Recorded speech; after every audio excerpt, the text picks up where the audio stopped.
to snap it, and it's Trey Burton who throws caught. Foles, touchdown. He goes. It's Hester inside the 30. Hester's going to take it all the way for a touchdown.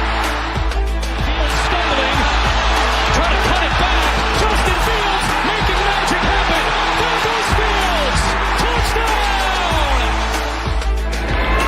Hurts on first down, fires downfield. It's Deshaun Jackson back in the lineup. Missed the last 7 games, and he will take it 81 yards. A somersault into the end zone. His first touchdown of the season.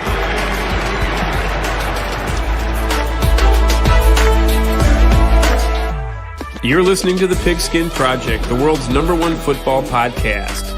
Now, with more insights on all things football, here are your hosts, Ben Hansen and Ryan Matthews. Make that another drop we got to change. Cough, cough, spoiler alert, cough, cough. Hope everybody had a good Thanksgiving. We have a very, very important announcement to make. But before we get there, we just want to say, happy belated Thanksgiving. We're sorry that we didn't point out anything on Twitter. That is entirely my fault. So by we, I mean me. I didn't put anything out on Twitter for the Pigskin Project saying, hey, we're not going to do an episode. And by the way, I also didn't put out our predictions, so it's going to be a little tough to believe how we did this week, but it's going to be crazy. I will say, we'll get into it, it'll make sense. Guys, I promise, whatever the record ends up being, because I don't want to spoil what it is, it was 100% verified. Ryan texted me his picks like Wednesday morning before all the games. I promise that what we ended up going with was 100% real, and obviously you can only believe me or not believe me, but I promise they are real. Yeah.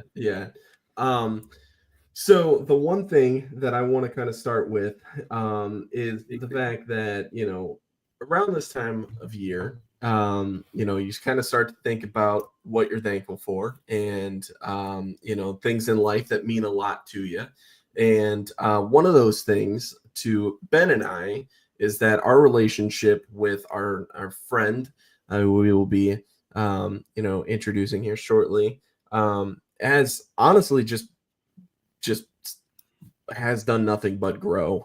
We've spent a lot of time with this individual. You guys know and love him a lot. But this felt like it was just a matter of time to make this change. And it's something that I know I'm personally pretty excited to make. So, in terms of how we do the show, but, in terms of how the show runs, it's going to be a little different because from here on out, instead of a 2-man show, it's going to be me, Ben, and Matt. Welcome in. Third host. How are we feeling? What are your first initial thoughts? How's it going? The first initial thought, who had it? It's about damn time. All right, I was just gonna sit back and say that. No, it's good to see Ryan. I feel like I've been the one filling in for Ryan. I've seen Ben's beautiful face every time I've come on, but no, I'm very excited. Very excited because I don't think I talk ball more with the two of you than anyone else on the planet. So for us to have a platform where it's documented, that's pretty cool. So I appreciate both of you. I appreciate both of you for giving us this. The future Buckeye head coach. Yeah, joke. He was taking a shot at Ryan Day for those who didn't get the joke. Shot at Ryan Day. Yeah. But yeah, this guy has a McRib shirt on, okay? He's not coaching anybody anytime soon. the McRib. No, anyways, no. It was, yes, like Ryan was saying, no, it was all.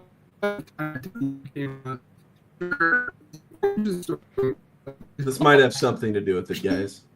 This basically what he meant to say is yes, it was. There you go. Maybe this will help. Maybe this will help. For those who are the origin story of it all actually was I think it was sophomore year. Correct me if I'm wrong, Matt. But it actually started with me and Matt back and forth talking about the draft. And then sometime around, I think it was sometime around senior year of high school, this guy came along. I'm pointing to him, but you guys can't see. Pointing to Ryan. And I started talking to Ryan about football. And I'm like, oh, word, Ryan, meet Matt, Matt, meet Ryan. And from there on out, we had wasn't even like group that. Chat. It was literally like he just threw us into a 3-man like DM and was like, "You guys are friends now." Because I'm not. Because I don't want to send takes back and forth.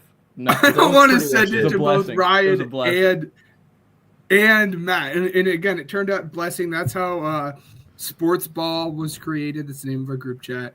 And it only blossomed into what it is.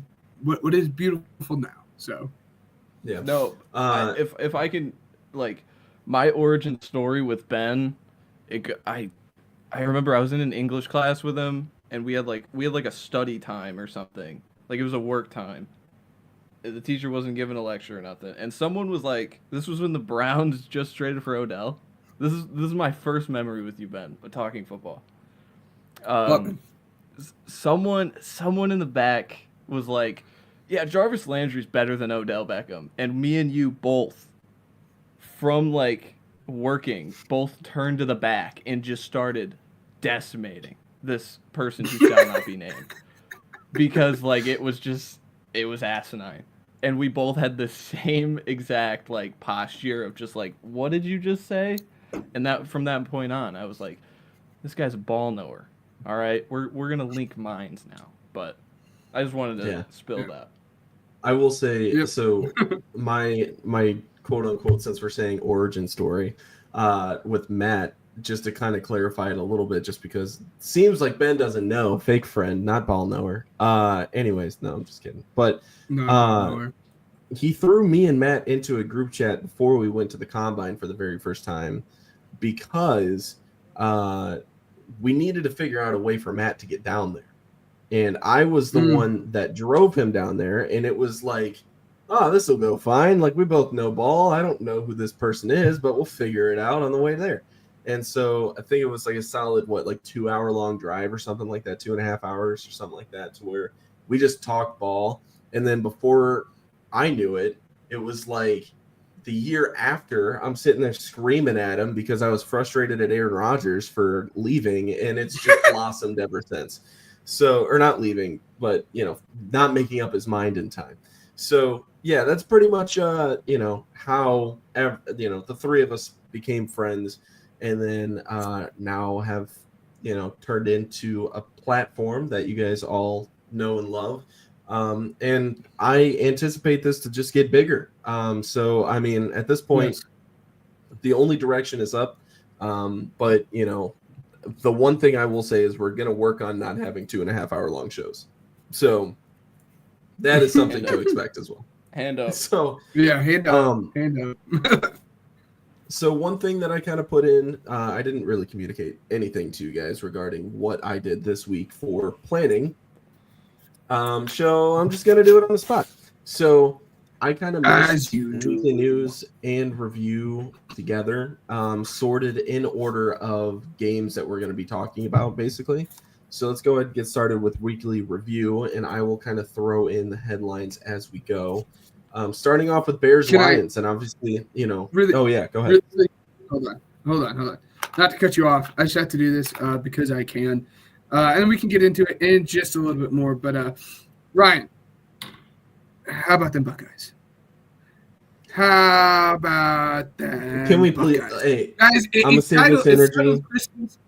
It is titled Christmas Miracle for maybe Eberflus getting fired. No, it is titled Christmas Miracle because my Michigan Wolverines. Go Buckeyes. Ryan Day's a fraud. Get him out of there. Go Blue. We'll get into it later. Anyway. Somebody clip that Go Buckeyes thing that he just said, because I will be using that against him. We're going to save my bad energy for College Corner so I could vent about how awful my team is and how not excited I am to watch them probably make the playoff. Anyways, start off, first game, Thanksgiving. We're talking, I mean, the parade had just ended. People are still prepping their food. I haven't eaten anything at that point in the day, getting ready. Bears, Lions. I'm just going to dive into how I feel, and then you guys will kind of, lead in after that. The first half went exactly the way that I expected this game was going to go. I was like, hey, this isn't, 16-0 at halftime. Shabuzi was on the field almost for, longer than the Bears, which was crazy because he's the halftime show performer. He did a pretty decent job. I'll say that. But, the Bears defense fought back to get back into this game. And to be quite honest with you, after watching that second half alone, I can honestly tell you, from my opinion, they deserved to win that game. And I will say it would be a completely different scenario. I want to say, nope, that was a week prior. I'm sorry, I'm stupid.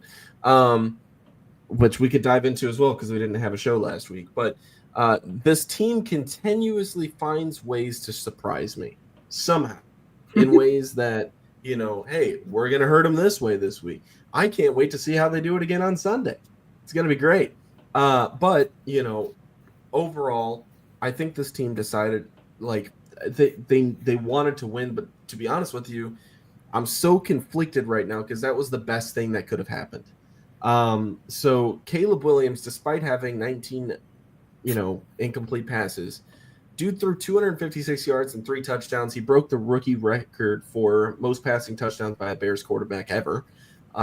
Very awesome. I think he also broke the record for passing completions by a Bears rookie quarterback as well. He's got everything positive that you could have now as a Bears rookie quarterback that you could have asked for at the beginning of the season.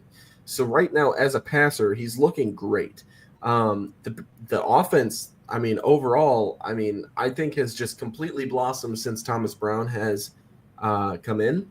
And I think that this is the right direction that they're heading in. Even more so now that Matt Eberflus is fired. So Thomas Brown will be taking over for him. But before we dive in too deep to that situation, I just want to get you guys' perspective because I know as 2 other ball knowers are in this show, I know you guys were definitely watching that game and probably feeling bad for me. So I just want to know, Ben, I'll start with you. How are you feeling after this one? Yeah, we'll go to me, man. No, this really, again, is the best case scenario, and we'll get to the next game and my thoughts on the Cowboys and whatever the heck they're doing. But this is the best case scenario for you. Caleb's looking good. You guys continue to lose to get a better draft pick. And then before this, I said you continue to lose to firmly supplant Eberflus getting fired. But shoot, it happened. He did get fired. So it's everything that we would have hoped for. And it's a conversation for another day because I could spend 30 minutes on this topic alone. Yes, Flus should have called the timeout. I understand Caleb's a rookie. Caleb also should have called the timeout. I don't think he's not getting enough flack for not calling a timeout, and I understand there's more that goes into it. But again, it's the perfect situation that you could have asked for. Your Bears are showing fight. They're hanging in these games against teams that are tough, especially in the division with the Packers, Lions, and Vikings. But you're losing to raise that draft pick years. You couldn't ask for a better situation, especially with Flus getting fired. Matt? Yeah, I was as stunned at the end of the game as Eberflus was when they showed his face after the ball to the end zone that Caleb takes 20 seconds to get set, whatever. And I know he said in the post game, he's like, we want to run a play by 15 seconds, blah, blah, blah. The minute that gets to 10 and the ball's not snapped, you time out. And I think showing his face, he clearly showed he was just frozen by the moment, frozen by the obstacles in front of him. And that was the moment that it was over. And then Jalen Johnson gets in his face after the game. He lost the locker room. It is what it is. I've been there. I was there a month ago. I understand. It's the best case scenario.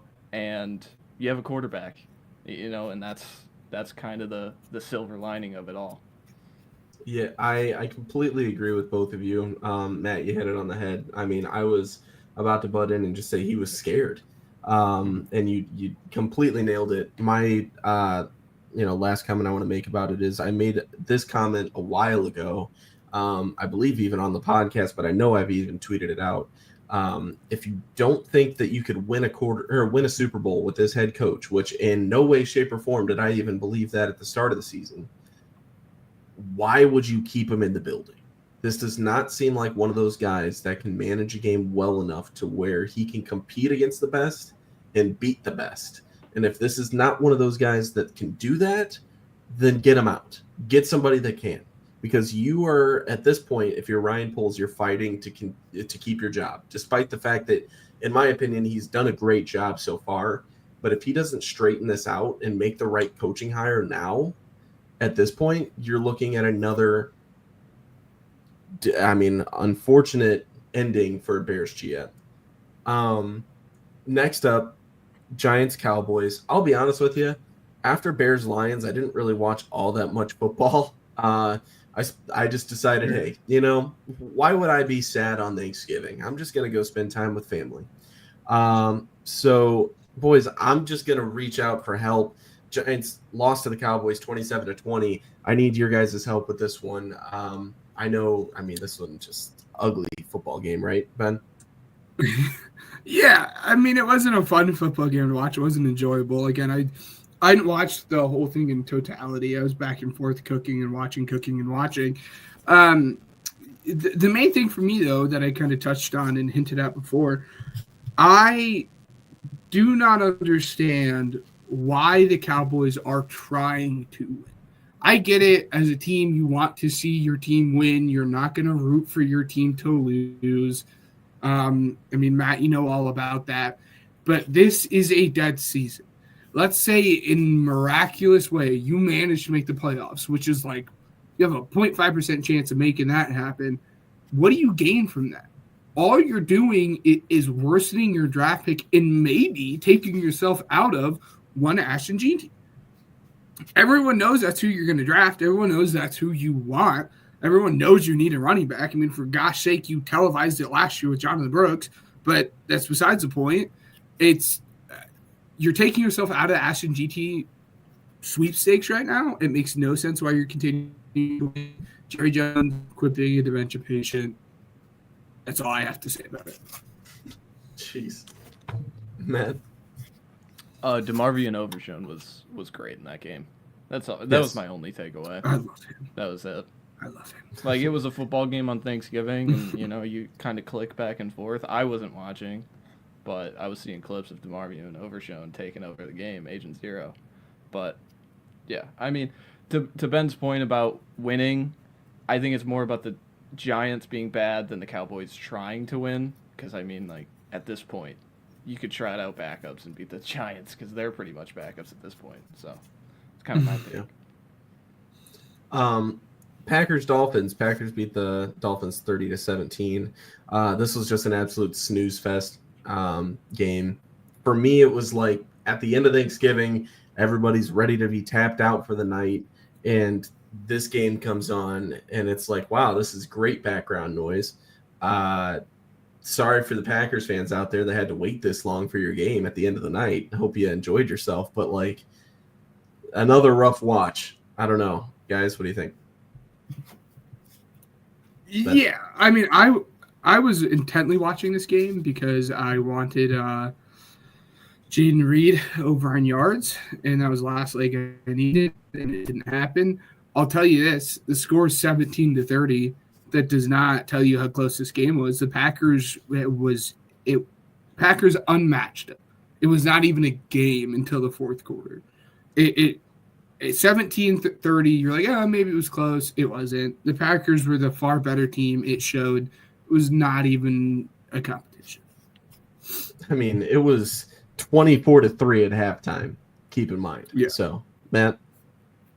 Yeah, my main takeaway, I watched this early Friday morning because I didn't watch this either.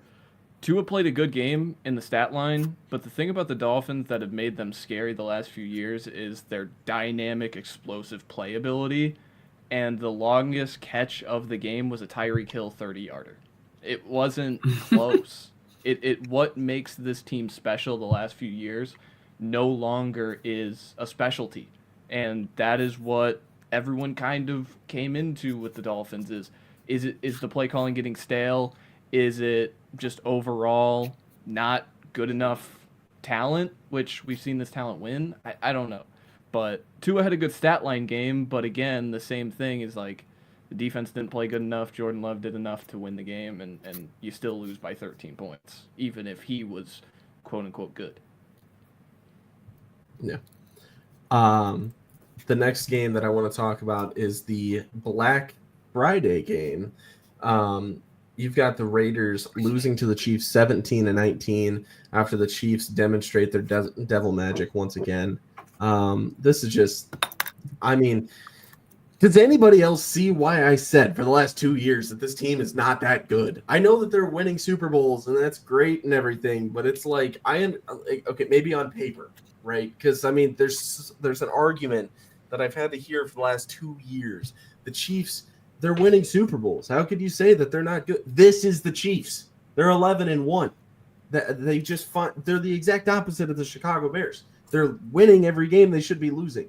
It's the exact opposite of what I'm used to. It makes me mad because they find a way to win.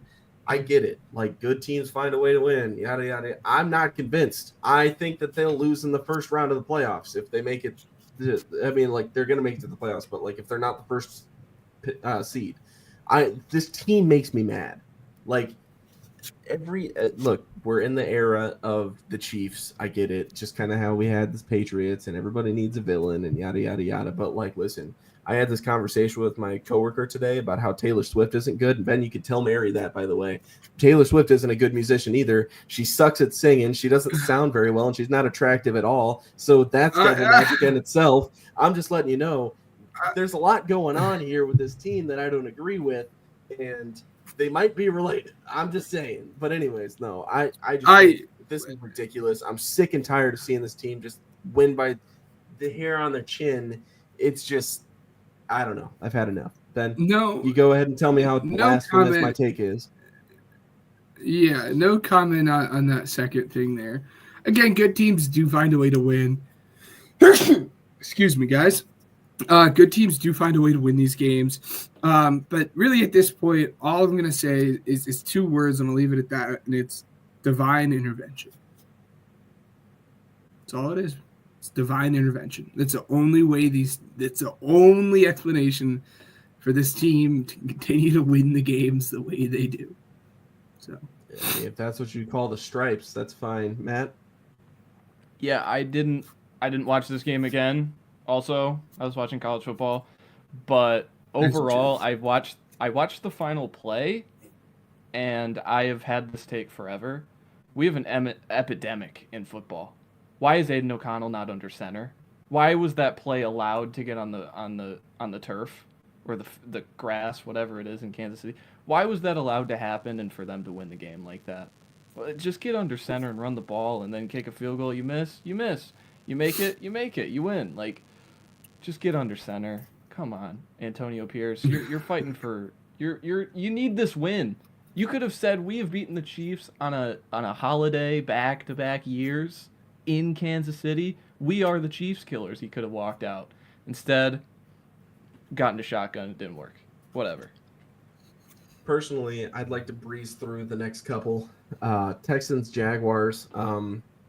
Obviously, I mean, Trevor Lawrence has been placed on IR, likely ending his season. And then, oh God, I forgot that I put this in the note because I wanted to run it by you guys, but I'm just going to say it. Victim linebacker Azeez Al-Shaair has been suspended for 3 games following his hit on T-Law.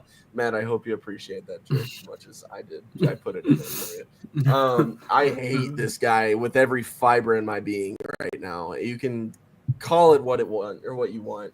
By the way, I'm not giving any context to anybody. You guys got to know when I'm taking things as a joke, because when I was joking about this guy in the chat, y'all were not having it. But anyways, Ben was like, "Oh, you're gonna get canceled." I was like, "Dude, shut up. It's funny." Anyways, so No, this is, listen, the dude's a dirty player. He's demonstrated it his entire career, and he got what he deserved. And anybody who says otherwise is just stupid.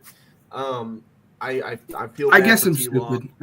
stupid. I guess I'm stupid not to cut you off.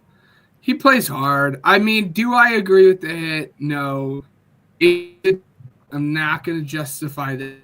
He was going out there. He was playing hard. It's exactly what Matt said. Me and Matt were in the same boat on that one. D'Amico Ryans, of all people, to go out and play hard. It was a dirty hit, yes. Today he's a dirty player because of that is just not incognito dirty player. Ndamukong Suh, dirty player. Dirty things that he's done throughout his career. He hasn't done okay. He's had a late hit against the Bears this season, and then outside of that, that's it. I think he's playing with his hair on fire. He's trying to lay the boom, and I think that's what it is. I think he has 2 bad, dirty plays, and I'm air quoting that. You guys can't see that in his career. And then other than that, I can't get behind he's a dirty player. Why is he still playing? I just can't get behind that. He's a tough player trying to play tough ball. Are the hits dirty? Yes. He's had 2 of them. I don't think he's going out there trying to hurt. I don't think his target was to knock out Trevor Lawrence for the rest of the year. And I think that's the difference. I think if he's trying to do that, yeah, sure, dirty player. I don't like that he's playing the victim. That's a little annoying. I still like him. He's making it a little hard to like him right now with everything that he's tweeting out and posting on social media. But I still like him. I don't think he's a dirty player. I think he was trying to play hard.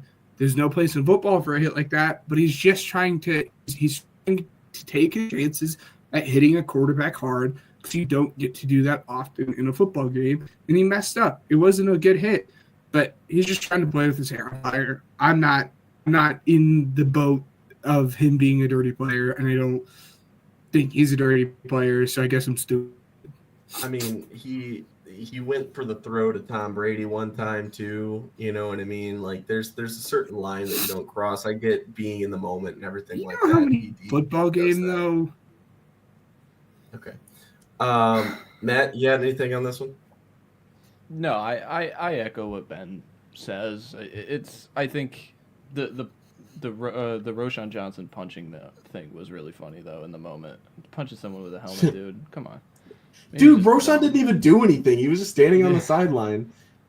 Yeah. He turned around and punched That's him. like the Notre Dame USC thing.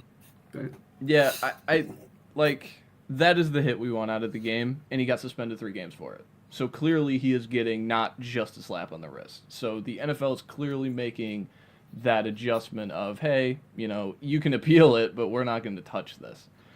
He still deserves to play in the playoffs for me.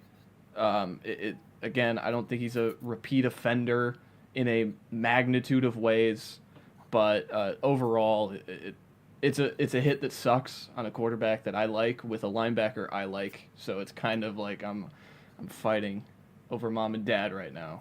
But yeah, that's the hit you don't want to see, and it happened, and he got a suspension for it, a 3-game suspension, not 1, not 2, but 3. So. We got a lot to cover, guys, so I'm going to just kind of breeze through these ones. Colts beat the Patriots 25-24. Not convinced that the Colts are a playoff team, even though they're trying to make a push. I don't know if you guys are either. But let's see. Chargers beat the Falcons 17-13. Falcons just absolutely blew it again. Kirk's just not looking good at all right now. Seahawks beat the Jets 26-21. Yeah, Aaron. That feels good. And then Commanders beat the Titans 42-19. Again, woo. This one I want to spend some time on. If you guys have any comments about the previous ones, just let me know. But Steelers beat the Bengals 44-38. Bengals, I mean, dude, you got to feel for Joe Burrow at some point, man. Dude's fighting tooth and nail for anything, and this defense is just awful. So, it seems to be the story of his whole career so far of him just being in the league. But what are you guys' opinions? I mean, I feel bad. I genuinely feel bad for the guy. And that was a big takeaway of a couple of these games was quarterback play that you kind of skim through. And again, I'll make it kind of quickly.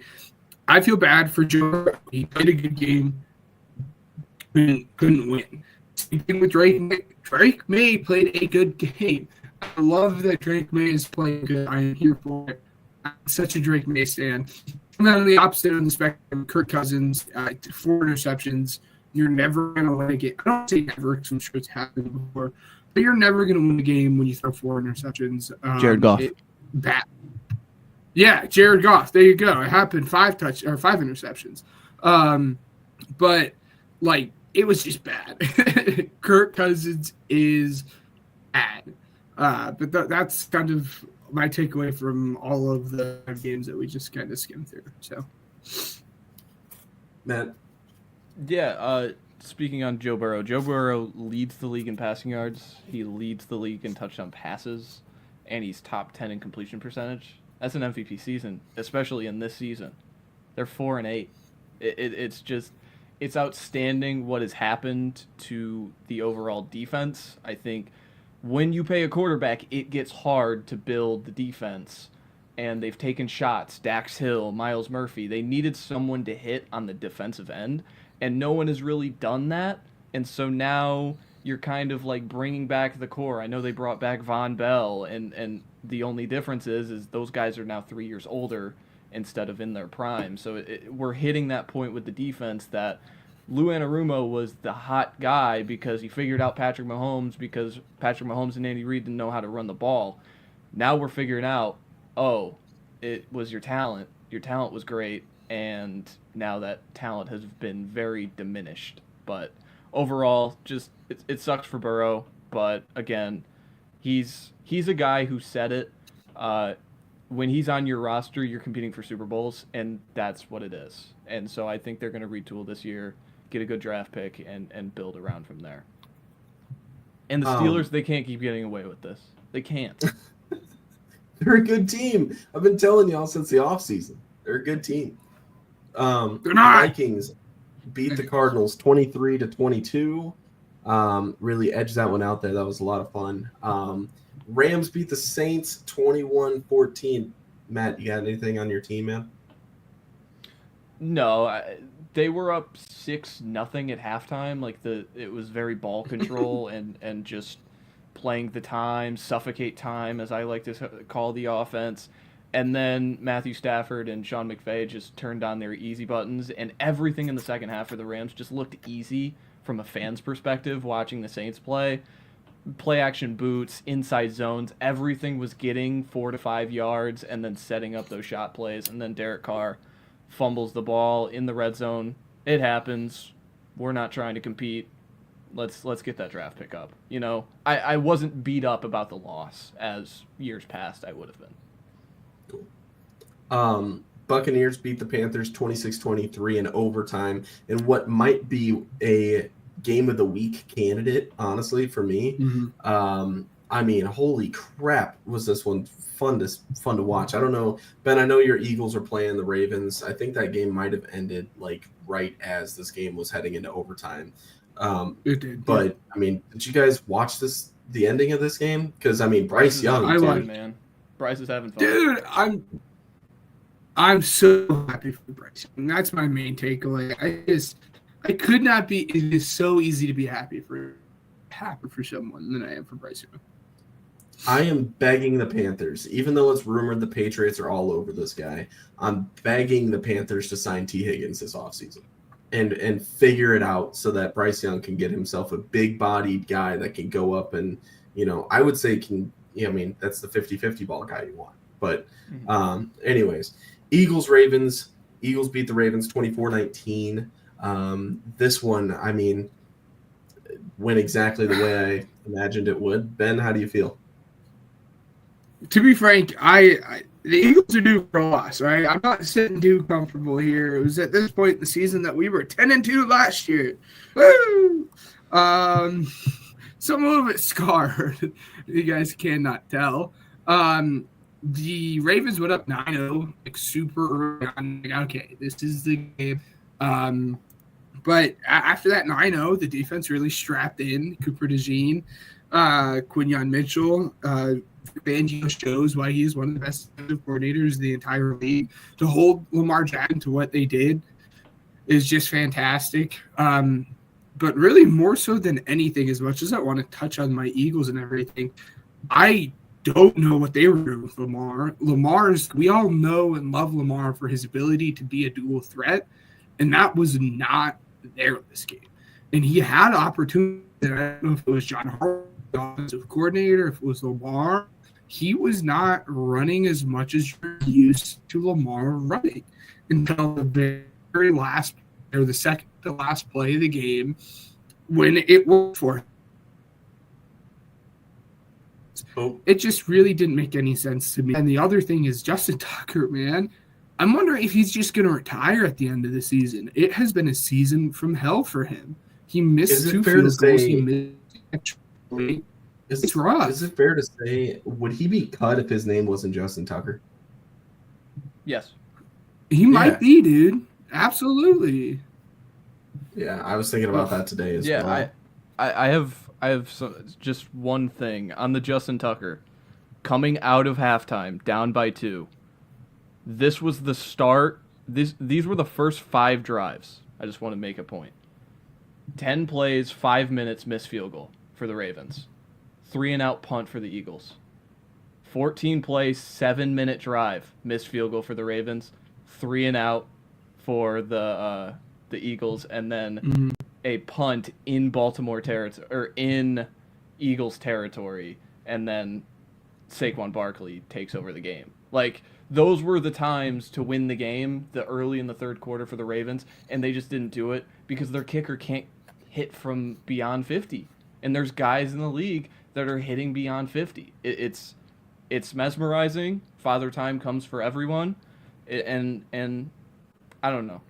If he costs them a playoff game, he will not be a Raven next year. I can guarantee that. No.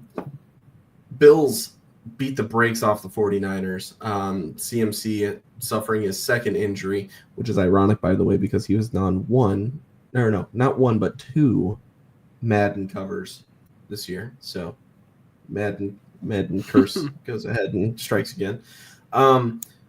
Boys, is the window closed for the 49ers? I mean, do I have hope that Shanahan's going to be a Bear? Because that's what all I'm reading is telling me, and I think that's the most bogus thing ever. But what do you think? Shanahan is not going to be a Bear.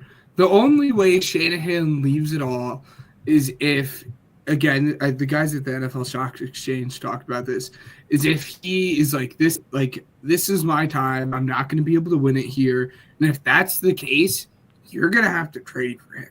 They're not going to just let Shanahan walk. You're going to have to trade 2 first-round picks for him. And if you're the Bears, are you trading 2 first-round picks for him when you can go and get Ben Johnson? No. That'd be wild. If you're trading 2 first-round picks for him when you can go get Johnson, I firmly disagree with you. I question a lot of things you're going to make. But at the end of the day, that's a conversation to have if it happens or when it happens. But I really don't think it's going to happen. I talked to Matt about this before getting in the group chat a little bit later this weekend. I think they – What? One more time? Oh, okay. All right. Ben, you're glitching out just a little bit. I don't know if you want to give a restart or something like that, but yes. You can hear me, right? I just played a very, very long season this past year, going to the Super Bowl, and it was very emotionally stressful and straining. And I think catching up to them this season, the injuries sure are. My thoughts and prayers go out to Trent Williams and his family. If you guys don't know what happened there this past week, I'm going to look that up. I feel bad for him, so thoughts and prayers for him and his family. But I just think a lot of things catching up in the season. I think they're going to go in the off season. It's going to be a well-needed break, and they're going to come to next season. They're going to be the 49ers that we thought they were going to be this season. Matt? The window has one more year. The window has one more year after this year because their cheat code is paying Brock Purdy, their starting quarterback, $1 million, and they can do that one more time. That is what allows them to pay everyone and do everything and have stars at every single level. When you pay that quarterback, look at Cincinnati. It gets hard. You need to start bargain shopping at everything. And overall, it's getting close to closing that window, and it's not because of the coach or the talent. It's just age and money and everything that goes into building a team. I think their best shot was last season, and Patrick Mahomes, down by 3, said no, not yet. And I think it's closing fast. That's all I'll say. I will say, my boss is a 49ers fan, and he is absolutely in shambles. It's over for him. This last game of the week, I'm just saying it. Broncos beat the Browns 41-32. Jerry Jeudy getting his get back. So much fun. Boys, what do you got before I wrap this up? Jameis is the man. Winston game. That's all. It was just a classic Jameis Winston game. We're here for it. All right, so let's go ahead and get into our next segment here. And it's upset alert. Now, I'm just going to stop using drops altogether now because it's been a while. I've been promising new drops, and it just hasn't happened yet, and it's frustrating, and trust me, I get it. So I'm going to start because I have 8 matchups, literally like half of them. Wow. So I was just looking at the lines, and honestly, I could see it going the other way, so we'll see it. And obviously, none of them are going to hit, or not all of them are going to hit, I mean. So, Packers and Lions. Lions are favored at -170. If the Lions taught me anything last week, it's the fact that they're human. This is not a super team that everybody's talking about that, they're destined for greatness and stuff. This is very much a team that could be surprised at any point in time if they don't watch their back. Now, they are a good team. Don't get me wrong. Do I think they have potential to make the Super Bowl? Absolutely. However, this is one of those games to where the Packers are also playing really good football. I'd put them on the same tier as the Lions at this point, unfortunately. But the Lions are favored at -170. So I will say, hey, watch out. Browns and Steelers. Steelers are favored at -270. Now, I understand the last matchup was in the middle of a blizzard, okay? However, Jameis Winston playing some good football, despite the fact he threw 2 pick sixes last week. I still think that he could potentially get this Browns team a win against the Steelers. However, you'll see what my pick is. But still, -270 for the Steelers right now feels a little heavy. Jaguars and Titans. Titans are favored at -185. Still not sold on the Titans right now, and Mac Jones was able to kind of get a little chemistry while Trevor Lawrence was out. This one I almost didn't put on there just because it's like, who cares about this game at all? But overall, coming back. Yeah, that's fair. I will say, the Titans were keeping up with the Texans a little bit too. So, they could surprise me, but still, any given Sunday at this point, Mac Jones, man, I'm telling you, I think that he's going to have a slight resurgence and make a name a little bit more for himself as he enters free agency this upcoming offseason as a backup. Might see him. I don't know. Let's hope. Fingers crossed. I need Brian Thomas to do good so I can win in my fantasy league. Anyways, Seahawks and Cardinals. Cardinals are favored at -142. Now, this is one of those teams that I keep picking every single week, it seems like, to win, and they keep letting me down. So it's frustrating. Marvin Harrison Jr. is such an up and down guy, by the way. And the Seahawks, they're a gritty team. That's the way I'd like to put it. So with that being said, Cardinals at -142 seems a little risky. You know what I mean? I wouldn't put that in a parlay. Bills -180 against the Rams, and the Rams are at home. Now the Bills also playing good football. However, dude, this is going to be a fun game. Like, I expect Stafford to lead the boys out there and compete against this Bills team. I'm super, super excited about this, and I think that Bills -180, again, don't put that in a parlay. All right, here we go.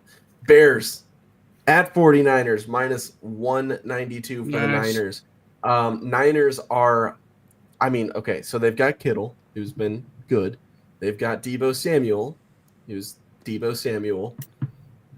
That's about it. So, outside of that, I think the Bears stand a chance. And because of that, they have nothing to lose. They have nothing to lose, everything to gain from this game. Man, I want nothing more than Caleb to go ahead and ball out against the reigning NFC champions. Despite the fact that they're injured, don't care. I want to win this year. And I don't care if it makes our draft pick worse. I just want to feel a win, I'll probably care in April, but still. Anyways, yeah, minus 192, 49ers. Sure, you could tell where I'm going with this one, but, Chargers and Chiefs, minus 198. Why do I do this to myself? Chiefs, minus 198. Again, almost lost to the Raiders. The Raiders have won 2 games this year. So, Chargers playing good football. Ladd McConkey doing, great stuff right now. Big fan. But overall, excited to see what this team can do against the Chiefs. And I know it's at Arrowhead, and we'll see what happens. However, the Chiefs are they're not a good football team. Bengals, minus 230 against the Cowboys. Who knows? My biggest thing when I put them in, this is the last matchup, by the way. My biggest thing when I put them in upset alert was because it's not because of the offense. In fact, it's not because of the Bengals at all. Cooper Rush, man, I'll be honest. He's not playing that bad of football. Let's look at his stats right now. If you're only stat watching, in the past, it's funny. If you pull up Cooper Rush on Google, it pulls up Dak Prescott, his picture. But anyways, so he started in 5 games, right? And he's thrown for just over 1,000 yards, 5 touchdowns, 2 interceptions. Given they lost 3 out of the 5 games, they still beat the Commanders. And I'm putting the Bengals right up there with the Commanders in terms of tier list, right? So I think that there's a chance that the Cowboys can win. And minus 230 is just heavy odds for the Bengals. And anything, I'll let you guys in on a little secret. Pretty much anything over minus 200 odds is something I'm putting on upset alert. There's something fishy about it. Sometimes, but most of the time at least. There's something fishy about it. And anything close to that minus 200 range or more, I guess, is where I'm drawing the line, unless it's I don't know, the Lions playing the Panthers hypothetically. You know what I mean? That would be crazy. But anyways, Matt, do you have anything for upset alert or any comments on this? Yeah, I agree with the Seattle and the Rams one. I think Seattle, I like Seattle better than Arizona, and we just watched these teams play 2 weeks ago, and one looked way better than the other, and that was Seattle. So them being non-favored, I guess it's just the home field. I think it's a pick 'em. 2.5 is kind of home field advantage. The Rams, the same thing. I get it's going to be an away game, but it's a long travel for Buffalo, and if we get into a shootout, can Buffalo hang in a shootout? Have they done that this year? They did it against Kansas City, but even then it was kind of ball control heavy. So just throwing it out there, I think the Bills can still run the ball pretty effectively. The Saints and the Eagles have done that the last few weeks against the Rams. And then lastly, the Falcons and Vikings. Kirk O'Chains has returned to Minnesota. He's got to have his get back. I think he was looking at a little head from the Chargers. So I think he's going to be – I think he wants to go into this game and he wants to win it. So I'm putting the Vikings on upset alert. 6 whole points. It's too many for me. Ben, anything for upset alert? Yes. So you named all of them besides one game. So I got the Packers-Lions on there for you guys. Shocker divisional matchup. Browns-Steelers, shocker divisional matchup. Steelers-Cardinals, shocker divisional matchup. We're going to continue that trend. Chargers-Chiefs, divisional matchup. And then the 2 non-divisional matchups, the Bears and Niners, just because I think the Bears are going to have something to go out and fight for. We saw it with the Saints with the first game with their intern head coach. They went out and won when nobody expected they would. Maybe the Bears can do it as well. Run the table, make the playoffs. Let's go. Okay. Sorry. And just because I have to, I'm going to put the Panthers and the Eagles on here. Again, it was at this point in the season the Eagles were 10-1. Started. We shouldn't have lost the Giants. All that garbage. I think Saquon. I mean, this team has the worst rushing defense in the entire. But I'm putting this on here for my own sanity, not because I believe it's going to happen, but for my own mental health. Dude, you're gonna go in a spiral if they lose this game. I'm just letting you know.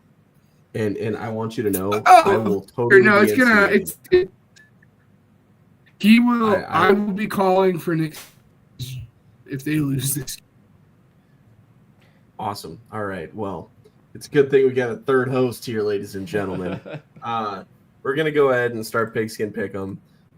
So I did a little crazy thing because I was feeling super, crazy. So here's the thing. Last week, Ben went 13-3, which is like normally, oh my God, what a week. Killed it. What a week. What a week from the kid. Ben 13-3. Yeah, until you look at mine. Just saying. 15-1. Kind of crazy. It's a shame we didn't post it because none of you are going to believe me that I went 15-1, but I went 15-1. And the only game that I got wrong was Vikings-Cardinals. That's the only one. And I'm telling you, like, I straight up thought, I was like, dude, I should have put this in a parlay or something. Could you imagine the cash out, dude? Unbelievable. But anyways. Because it would have been cooked. It would have been. Yeah. But, like, if I had made it, like, past the noon slate. Also, I will hopefully have a statistic for everybody for next week because for afternoon games, for some reason, I am on fire. I'm talking anything that happens after the noon games. I'm telling you, I've only gotten a couple of them wrong. It's not, I mean, I'm telling you, I've definitely correctly guessed it more than I have incorrectly. So I'm shocked. But that's not the crazy thing that I did. Crazy thing that I did is put together the overall records of me and Ben, as I always do. I am up 9 against Ben this time. I am 128-65. Ben is 119-74. However, like I said earlier, I did count the amount of podcast episodes that Matt has been on. And, like I said, it's either 3 or 4. I don't know. But I counted up your win-loss record for your overall for the season. I just want to play a game really quick. What do you think it's at? You have 74 games. Where do you think you are? 74, 37-37. 44-30, buddy. You're over 500. So pretty solid. So anyways, yeah. So we're going to go ahead and start. Really quickly. Yeah. Really quickly. So Matt does not have the full season that we do. I'm a proponent of doing win percentage for the rest of the season. So Matt has a chance of maybe beating you. Because if we do win total, Matt can't beat you because he hasn't been on the podcast, for as many episodes as we had. But if we do win percentage, that gives him at least a chance.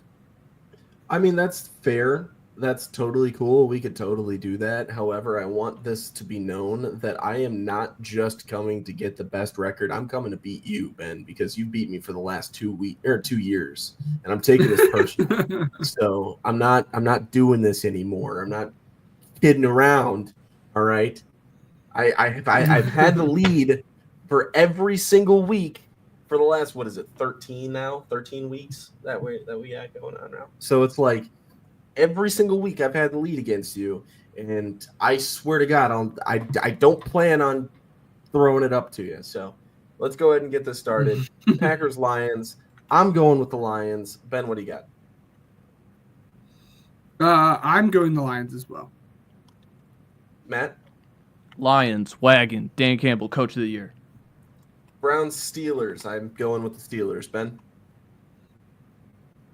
I'm going Browns. Famous Jameis time, baby. Matt? Steelers. Saints Giants. I'm riding with the Saints. Ben? You'd be an idiot to not pick this to win this game. And just like that, Saints going to lose. Matt, what do you think? I'll take the Saints. I think I've probably taken the Saints every time I've been on. So, yeah. Let's just keep riding. Jets, Dolphins, going Dolphins. Because screw Aaron Rodgers. Ben?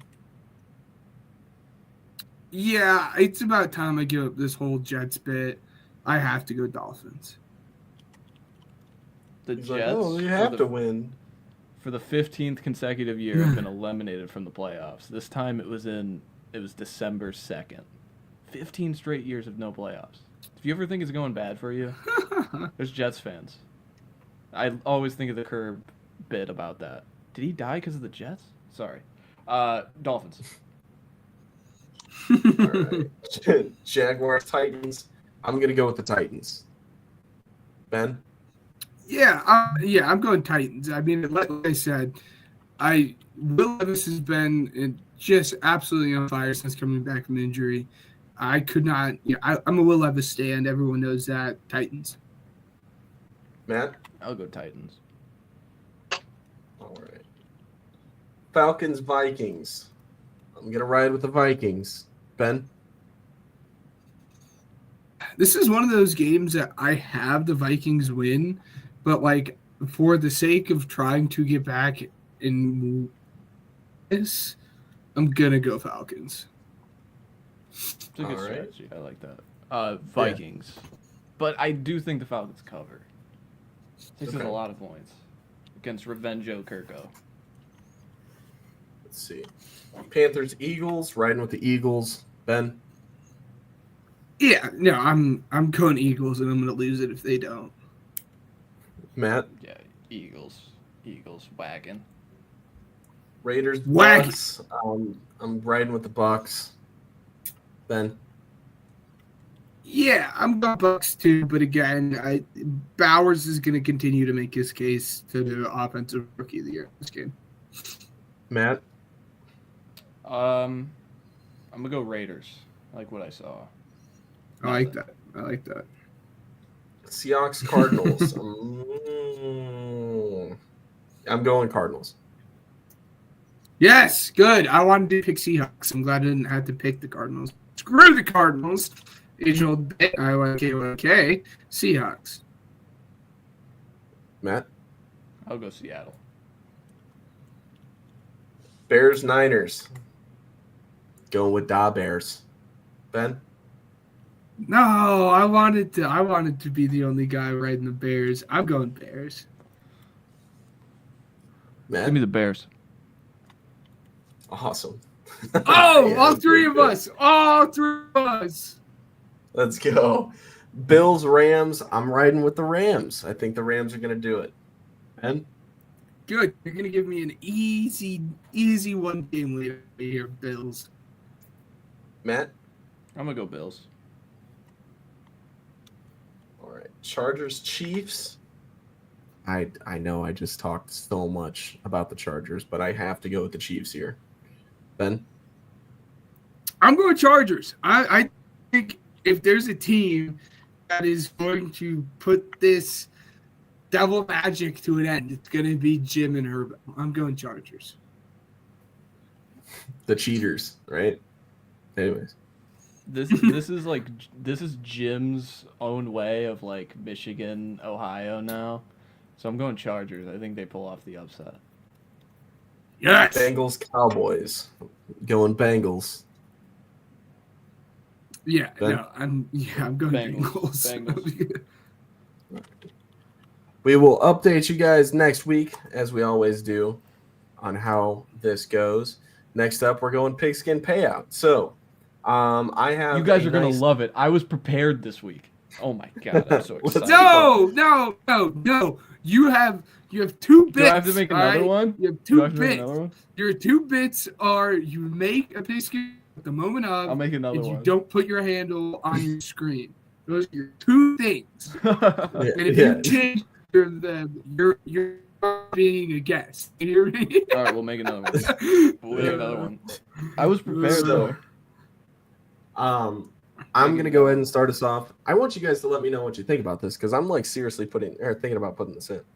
Over 51.5 total points for Packers and Lions in Detroit. Dolphins -6 against the Jets.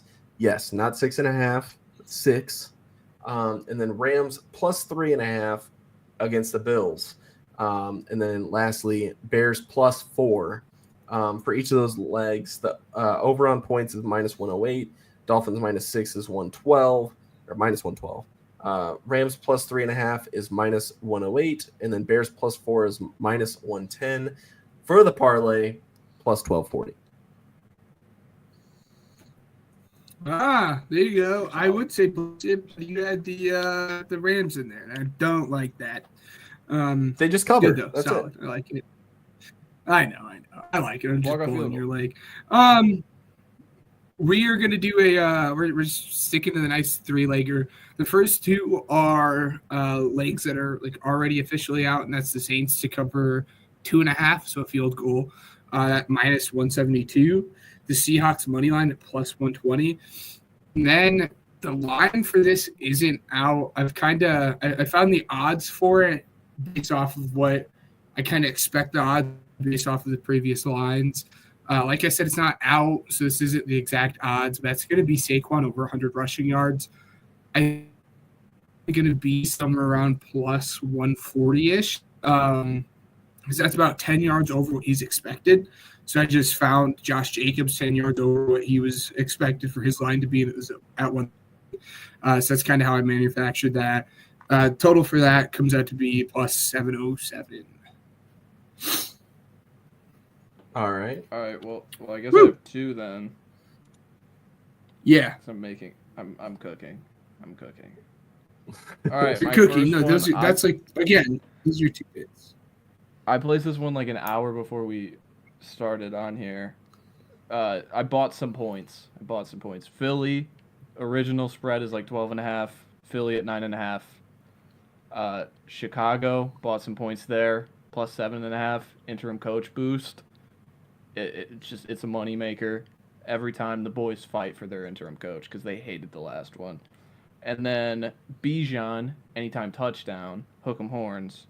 And then the last one, to sweat it out, bought some points on the over, Chargers and Chiefs. It's 42.5. I took it at 39.5. That was my first one. Degenerate, got to make another one. These are all the 1 o'clock window, so it's like, all right, whatever. Love it.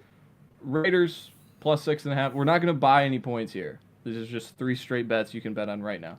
Raiders +6.5 on the road. Saints -3.5. They could hurt me. And then Eagles over 29.5 total. Because I don't want to bet that over because I think there could be a 35-3 kind of game. But I know Philly's going to score against this awful defense. So 29.5. That one is +568. What was the first parlay's odds? Oh, the first parlay's odds was +625. So 4 legs at +625, and then the 3-legger of not buying points +568. Okay.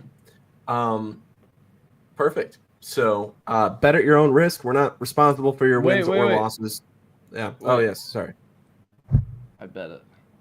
Nice. Yeah. All right. So we're not responsible for your wins or losses. I'm just gonna say losses. We're responsible for your wins. Let us know if you hit. But anyways, college corner, guys. Let me just tell you, my team's awful. Okay. Yay! They are bad. They're bad. They're bad at football. Yeah, not excited for what's to come on the playoffs. I mean, cool, privileged to make it, but like outside Still of that, got a home game. Yeah. We'll make it to the second round, and I'll get heartbroken after they play Oregon, maybe. I don't know, probably. But yeah, not gonna be fun. Anyways, I'm just going to leave it at that. Congratulations, Ben. Round of applause to Ben. Yeah, go Blue! Woo! Here's your moment. Really quickly, we're so far here for it. The ending of that game was wild. For those who don't know, Michigan planted the flag. Jack Owen Foyer freaked out. Pepper spray got involved. Cops got involved. It was a crazy weekend. I'm so here for it. Ryan Day, if you cannot beat this Michigan team, with this offense, then you will never be able to beat a Michigan team again. You're so bad. And why did you think that hiring Chip Kelly, of all people, to be your OC be a smart move? And again, it goes back to the ego thing. Since the history, not actually, but I think it's the last 7 or 8 winners of the game have been the people who have won the rushing battle, have won the battle in the trenches. Can I cut in? That was not. Yes, please. The last 23 winners have won the rushing battle. There you go, 23. The last 23 winners have won the rushing battle. And Ryan Day wanted to go out and prove a point and say, we're going to beat Michigan at their own game. This is how we're going to win it. We want to win because of the last 23 winners and blah, blah, blah. That was not Ohio State's MO this year. It made no sense why he pivoted from what was working and what was winning, because I don't know what he's petty. That's the best way I can describe it. That was not what was winning you football games this year. And you went into this game and you changed your entire offense because you thought this is what worked and I want to prove a point. And it didn't work. I don't know why you went away from what was working. At the end of the first half, the reason you were able to go down the field and put together a good drive was because you were passing the football. And at that point, I'm like, this game is over. Ryan Day is setting his grudges aside. And then he came into the second half and did the same exact thing. I have no clue why he looked at that last drive of the first half and said, that worked. Let me not do that again. That's worked, not even this drive, but that worked the entire season for us. Let me go away from that and hold my grudges and be petty. It was stupid. Ryan Day should be gone. That's what I'm going to say for this game. But it was an amazing week of football nonetheless. But does anyone have anything else to say about this game specifically? So help me God. If Smith leaves, he won't. I don't know what I'm going to say. He will. He'll stay. So, but thank you. If that's everyone's thoughts on that game, we'll kind of move on to college football as a. I want to fire Please. a take. Please. If this game is played 100 times, that was the only time Michigan would have ever won. And I just Yes, I almost didn't watch this game. With one thing, the turnovers and the missed field goals. It wasn't like Ohio State didn't move the ball. They had 4 red zone drives, and one of them left with points. Outstanding mismanagement. They created a 4th down stop inside the 5. What was the next drive was the interception that set up the only Michigan touchdown of the game. Not in field goal range, 10-10, Sharon Moore gave it to Khalil Mullings on 3rd and 6, and he created a 30-yard explosive. It was one of the wildest games I had watched. It was one of the laughable games I had watched. And it was because Ryan Day wanted to do one thing and say, I'm tougher than this team now. I'm tougher than you because Jim Harbaugh's not there. And his team wasn't tougher. Because, their play should have just been spam number 4. Every time they threw number 4, it was either a PI or he caught the ball. That's a 100% success rate in my book. And they just didn't. They wanted to win it that way, and that's a problem. And then the brawl, excellent by Fox. Gus Johnson and Joe Klatt, I understand. They kind of had a stance. I disagreed with them. Love them as a broadcasting group. Fox got on camera. Ryan Day goes, what happened? He had no idea. that there was a brawl breaking out in the biggest game of the year. No control. In this moment. It's one of the wildest scenes of college football, and is why it is the greatest sport in the world. All right? You didn't have to know about college football or either one of these teams, but you saw a fight, and you're not going to see many fights. I will say this. There was no control by Ryan Day at all with this team. I mean, it continued to pan to him. I mean, like you said, players were getting pepper sprayed. It was not a pretty scene in Columbus, but I will say, I mean, Ryan Day, not even an effort to stop it. He was just kind of looking there. And by the way, Ben, I know you reposted it on your TikTok. Quite honestly, one of the funniest things that I've ever seen. Like, you know, this was the most furious that you guys have ever seen me after an I can't say that. One of the most furious moments you guys have ever seen me as an Ohio State fan in that chat. And the only reason why I say it's not the most furious is because of that wide left kick against Georgia in the playoffs that tops it. But anyways, no, it was not a fun watch at all. And I'll be honest with you, I didn't watch the majority of it, and the reason why is because I had to work. But you know, it's just, I mean, the moments that I was able to watch, it was like, oh my God, okay, Michigan's getting ready to score. And then I put my phone in my pocket, and then I check it like 10 minutes later. It's like they threw an interception in the end zone. And then it's like 15 minutes later, it's like, oh man, Ohio State's getting ready to score. Let's go. And my regional manager is a Michigan fan. And I'm sitting here like, this is hilarious because I just found out he's a Michigan fan. So I got to talk trash now. And then Ohio State throws an interception in the end zone. And I mean, it was a meltdown. It's not fun. Ryan Day, you're a loser and I hate you. Anyways, continue. That's all. Well, this is the last thing too, and I'd like to get your opinion, Matt, because you watched the game, and maybe I'm just being soft, dude. I don't know what was up with Gus, but Gus was a Buckeye fan. It was like a little infuriating. It was infuriating me at times. Like they would do something crazy, and you'd get your like Gus Johnson moments, and I'm here for it. But then like. And then like it'll be like an interception from Michigan. Be like, Michigan intercepted the ball. Good job. I'm like, what are we doing? Don't do that. Touchdown. Yeah. Touchdown. Wolverines. Touchdown. Buckeyes. Yeah. It was a little infuriating. But anyways, an awesome week of football to kind of get into. We'll start with Friday. Kind of jump over kind of the small stuff. There's not a lot of big things. Ole Miss won the Egg Bowl 26-14. Good for them. But getting into maybe the best football game I have watched all year, Friday, Georgia versus Georgia Tech. Georgia ended up game 44-42, but my hearts go out to that Georgia Tech fan base. They deserved to win this game. For those who didn't watch it, it went into 8 overtimes. It was so much fun to watch. And throughout the entire game, you're like, uh-oh, is Georgia Tech going to win? Is Georgia Tech going to win? And I thought they were going to win outright.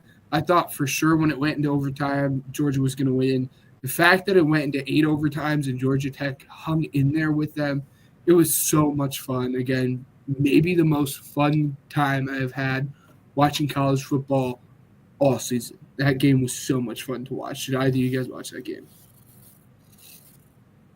Yes. As you should. Haynes King, like, he might be my favorite quarterback in college football. Dude, he's the Jameis Winston of college. I'll say that. That was the ultimate, like, just overall quarterback grit, as we say. The word grit. That was what it was. What he did, limping around, blood on the knees, and he just ran it out there. And the overtime college football rules, they're silly. I feel like you probably heard it from everybody, but the fact that we flip the sides for a two-point conversion, we get more commercials. Kirby Smart can call a timeout after every single Georgia Tech formation. It was very silly, and college football overtime is very silly to me. I know a lot of people enjoy college football overtime because there is more scoring, but overall, I was rooting for Tech, so of course, like the side of me is just like, well, it's a bummer because Tech lost, but it was a phenomenal game. Carson Beck in the second half looked like the number 1 draft pick, like he did, but he does not show that for many games this season. So overall, awesome game. Yeah, I just wanted to continue to pile on college overtime that we have to do a 2-point conversion off until someone gets it and you don't. Yeah. Yes. Really, really quickly too. To backstep a little bit, we didn't do a podcast week before. Thought I should go over kind of the major ones. Ole Miss ended up losing to Florida 17-24. Fun game. IU got blown out because of kind of stupid mistakes. The game probably should have been closer. IU lost to OSU 38-15. And then there's BYU. BYU lost to ASU 23-28. And then there was the big one, if I can find it. Alabama looked, frankly, outmatched by a 6 Oklahoma team. They ended up losing 24-3. The fact that Alabama is in the college football playoffs is baffling to me. And we'll get into that after we go over that. But any thoughts on those set of games from the week prior before we continue with these most recent games? Nope. No. All right. So moving on to, again, another heated rivalry, South Carolina versus Clemson. This game was a lot of fun. And honestly, I thought South Carolina was going to lose. This was very much a defensive battle. South Carolina pulled it out 17-14. That being said, Clemson still has the college football playoffs. And again, we'll get into that in a little bit. Thoughts on this game? Norris Sellers is a grown man. Oh, he won that football game. So much fun. Yes. Oh, he is so much fun. I absolutely love him. It's going to be really exciting to see what he is going to do the rest of the season. It is so much fun. The fact that he was the leading rusher for them with 166 yards and 2 touchdowns. Cam Newton. Anyways. He put the claw on his back and said, I'm winning this football game. Yeah. No, it was electric. So, then we have really quickly, ASU blew out U of A. Final score of that game was 49-7. That was just fun. I didn't watch the game, but it was fun to see the clips of the mascots fighting each other, and then the Trident got planted on ASU, and there was a little bit of scuffle there. So it's another just peak, really fun thing to watch. I'm going to move on if you guys have any thoughts on that one. In one of the bigger upsets of the year, Syracuse, Kyle McCord, an Ohio State quarterback that actually knows how to get it done on rivalry weekend, ended up beating Miami. The final score of that game, 42-38, and this it does basically get Miami out of the college football playoffs. They are no longer playing for the ACC title. So at this point, your hopes are gone. That was your only point, was to win the ACC.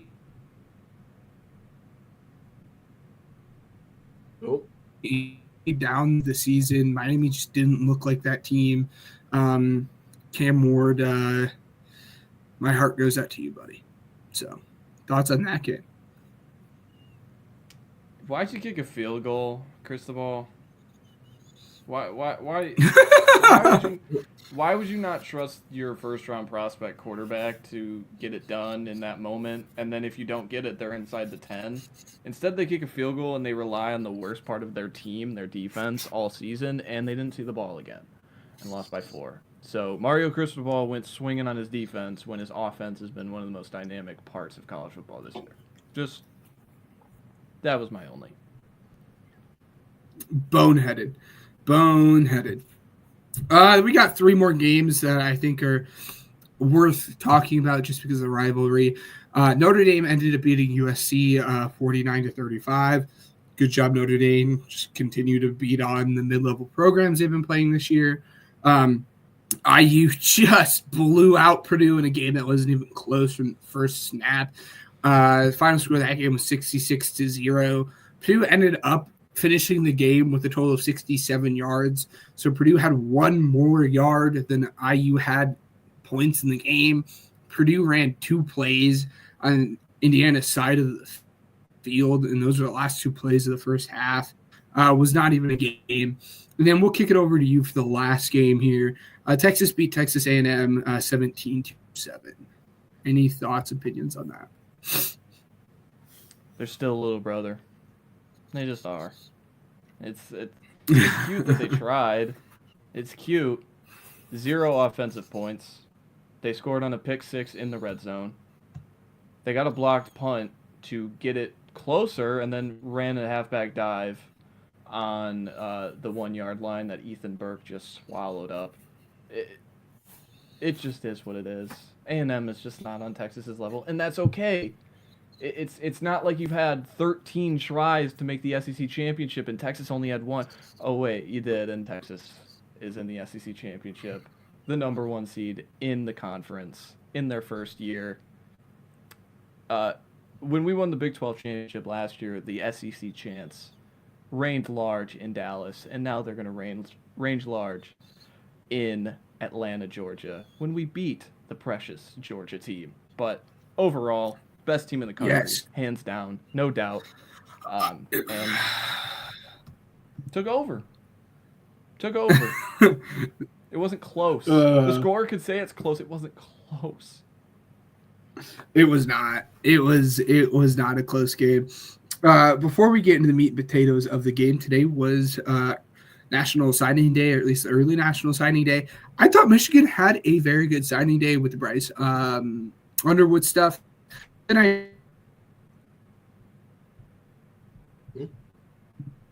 completely is the best recruiting class of anyone in the entire country. This isn't fair.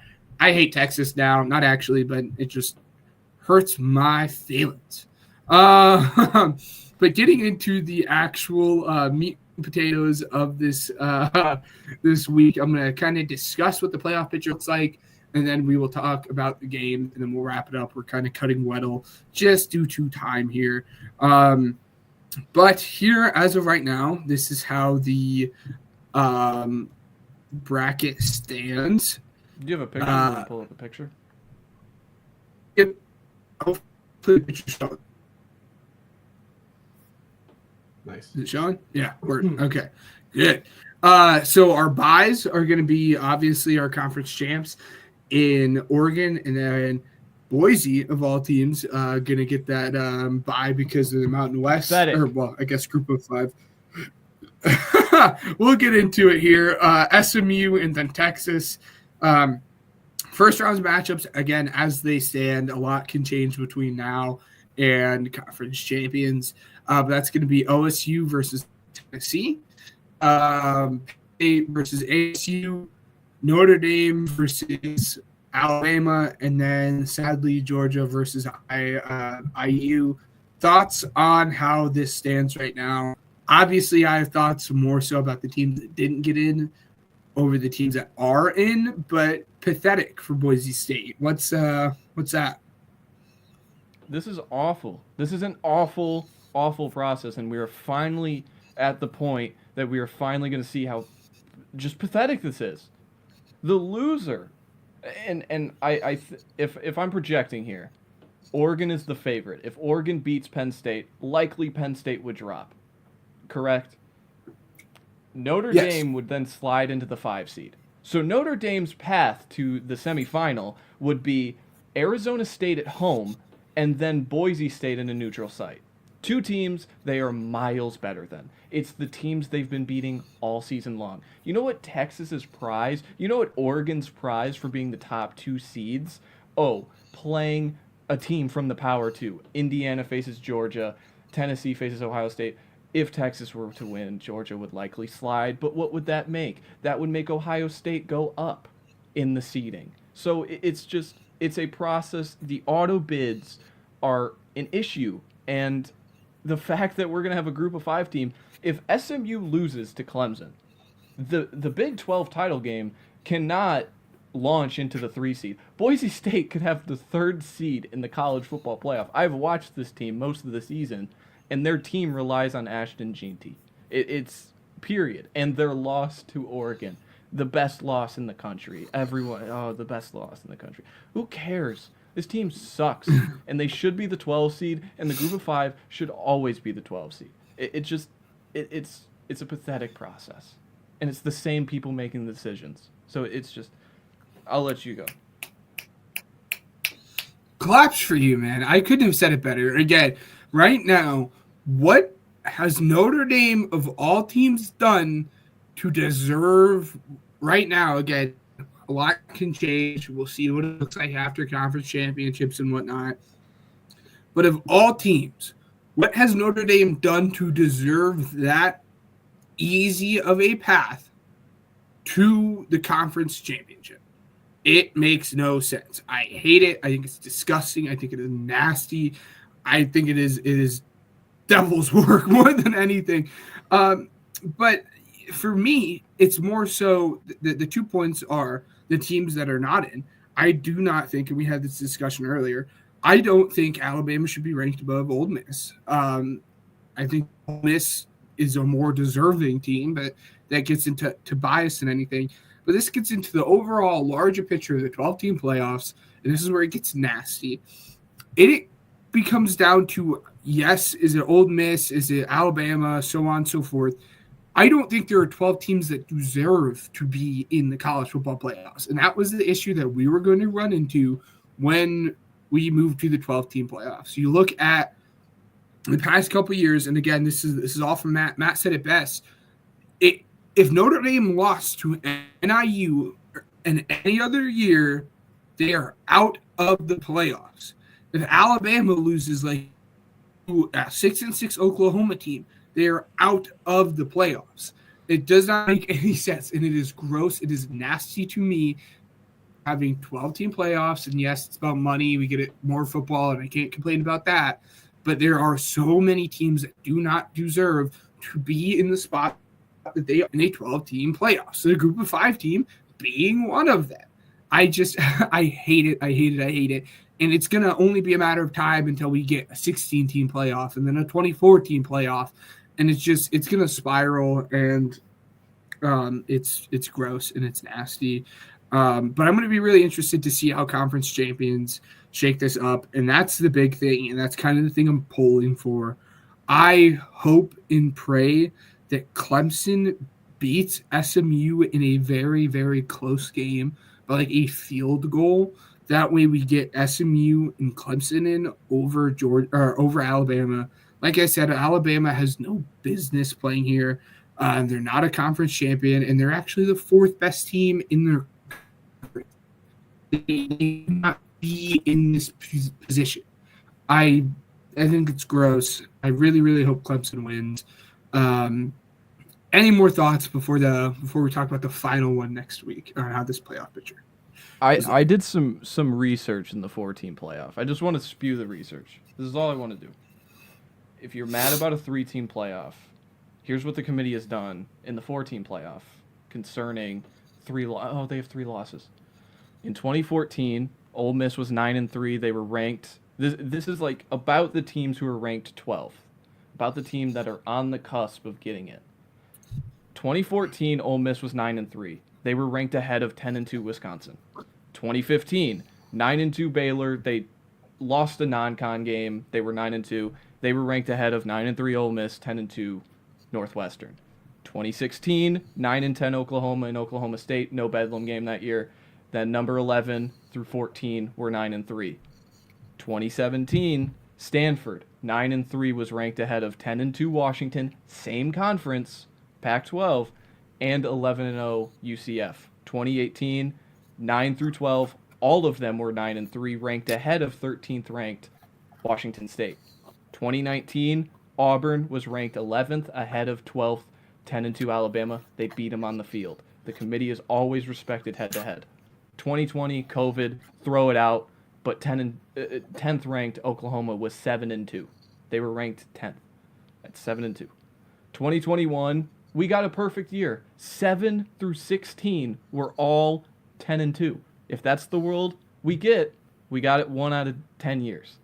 2022, 10th and 11th ranked K-State and Utah were ranked ahead of 12th ranked Washington at 10-2. Utah and Washington were in the same conference. 2023, 9 through 12 were all 10-2, and then we get to this year, 9-3 Bama ranked ahead of 10-2 Miami. Basically, what I am spewing, I probably just spewed numbers.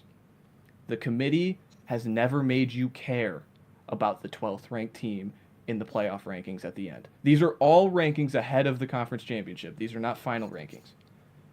The committee didn't want you to care for the longest time about 11th, 12th, 13th. Now it's all we focus about. Now it's all we're hyper analyzing. Well, this team and this team and this team. Well, here's my answer. Don't lose. Don't lose to Syracuse. Don't lose to Oklahoma. Don't lose to Florida. Don't start 3-3 South Carolina if you deserve to be in. Don't lose to Ole Miss and Alabama, who are in the same spot as you. It's just, this is the problem with the 12-team playoff. I've been adamant about it. It's, yes, we get more football. Happy, happy, happy. That just fills the pockets of ESPN. And I cannot, I am waiting for Sunday night. Because I talked to Ryan about this face-to-face with him. What happens if SMU loses? Just loses.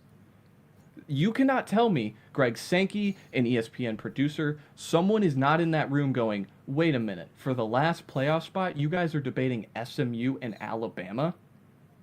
Put in the brand, baby. Put in the brand. What are we doing? And they're going to put in Alabama. Like, I really hope SMU wins just to destroy it. But we can get into the 9-3 Bama against 11-2 SMU and 10-2 Miami. Miami and SMU do not have wins that compare to Bama, but at the same time don't have losses that compare to Bama. But clearly the committee cares more about the wins. So I'm sorry, I went on a rant, but I just wanted to spew that research because it is important to know that the committee has always been this way. The committee is the problem, and it will continue to be the problem. So let me ask you this really quick. Hypothetically, let's say SMU loses, but they still get in, right? Mm-hmm. Could we see Boise State get a bye week and SMU? They have a bye. But they have a bye right now. If Boise State beats UNLV, they will have a bye. Your point is, if SMU loses, do they go even higher? You're also correct there. They will go even higher. They will be the 3 seed. Yikes. Ugh. Yeah. Ugly. Yeah. Well, to wrap this up, and then we can go ahead and give our final thoughts here. For those who are interested, I think it's Friday night is going to be that Mountain West championship game. So that's going to be the group of 5. Yeah. So that's UNLV versus Boise State, if you guys are interested. And moving on to the big boy, actual college football. No disrespect to boys, your ass and G&T. Please win the Heisman. Going on to Saturday, the kind of the conference games that we're more excited about, kind of more on the edge of our seat watching. It's going to be Iowa State versus ASU, Georgia versus Texas. I think Texas finally pulls out and wins this game, as they should have the first time. Penn State versus Oregon, and then Clemson versus SMU. Ryan, you still want to go up to that Big Ten championship game and watch Penn State versus Oregon? All of a sudden, I got to work. I don't know. I'm sorry, man. Yeah. Anyways, that's what it looks like. We will be far more heated when the final rankings come out to you guys next week. Stay tuned for that. I think that's where we're going to leave the podcast for tonight. We can move on to kind of final thoughts, and I'll start with that. Again, Matt, love you on. Glad that you're kind of here more full-time. It's going to be a lot of fun. Can't wait to see kind of the outlook and where the podcast goes from here on out. Absolutely, brother. I'm very excited. Are you saying something, Ryan? Sorry. I was going to throw it to you. Yeah, you're all good. Yeah, I'm very excited because this is the outreach for the 3 of us. Because, like I said, I can't speak for you two, but the most ball I talk is in that group chat. And so that we have a platform for all 3 of us to discuss, get angry, get heated. I feel like that last 5 minutes was some of my best content on here. So it's only up from here. So, yeah. I just want to say welcome aboard officially. I mean, I feel like this is something that, has pretty much been in the works since the beginning. So it's awesome to have you on. But nonetheless, let me go ahead and close this thing out, guys. I just want to say thank you for listening this far. We've had a pretty consistent viewership, but I'm very, very excited to see where this thing can go. And it's time to get back to work. Honestly, from my perspective, I really got to put a little bit more effort into it, honestly. So, you guys will see a little bit more from me. But thank you guys for that. Follow us on all of our socials. Thank you to Spotify for Podcasters, Reason Radio Sports Network, and Uppercuts Grooming for helping us grow as a podcast. And until next time, this has been the Pigskin Project.